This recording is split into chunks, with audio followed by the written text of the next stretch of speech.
Hi guys, 2 ತಿಂಗಳ ಹಿಂದೆ ನಾನು ಸ್ಟಾಕಲ್ಲಿ ಇನ್ವೆಸ್ಟ್ಮೆಂಟ್ ಮಾಡಿದೆ 1,50,000. ಬಟ್ ಆವಾಗ long term investment long term ಮಾಡಬೇಕು ಅಂತೇಳ್ಬಿಟ್ಟು ತುಂಬ ತನಕ ವೆಯ್ಟ್ ಮಾಡಿದೆ. ಬಟ್ ಅದು ಮಾತ್ರ ಇವಾಗ 2 ತಿಂಗಳಾದ ನಂತರ ನೋಡಿದರೆ ನಮ್ಮ ಗಾಂಡು ಟೈಮ್ಗೆ ಆ 1,50,000 ಇವಾಗ ಲಕ್ಷಕ್ಕಿಂತ ಕಡಿಮೆ ಆಗಿದೆ. ಇಲ್ಲಿ ತನಕ ನಾನು ಹೋಪ್ ಇತ್ತು, ಏನೋ ಒಂದು ಮಾರ್ಕೆಟ್ ರಿಕವರ್ ಆಗುತ್ತೆ, ನನಗೆ ಏನಾದರೂ ಒಂದು ಚಾನ್ಸ್ ಬರುತ್ತೆ, ನಮಗೊಂದು ಸ್ವಲ್ಪ ದೇವ್ರ ಕೈ ಹಿಡಿತಾನಂತ.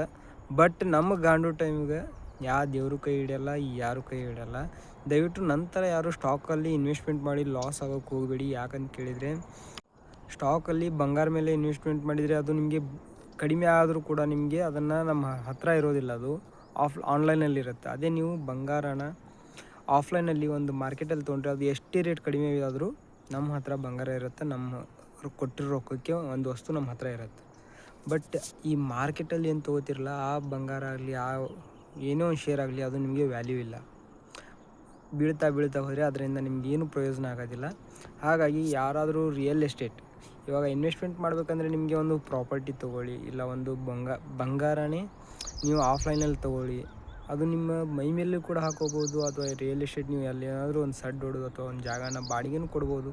ಇದರಿಂದ ಕೂಡ ನೀವು ಅರ್ನ್ ಮಾಡ್ಕೋಬೋದು. ಸ್ಟಾಕ್ ಮಾರ್ಕೆಟಲ್ಲಿ ಮಾತ್ರ ಹಾಕೋದು ತುಂಬ ರಿಸ್ಕ್ ಅಂತ ಹೇಳ್ತೀನಿ. ಇದ್ರ ಬಗ್ಗೆ ನಿಮ್ಮ ಅನಿಸಿಕೆನ ತಿಳಿಸಿ.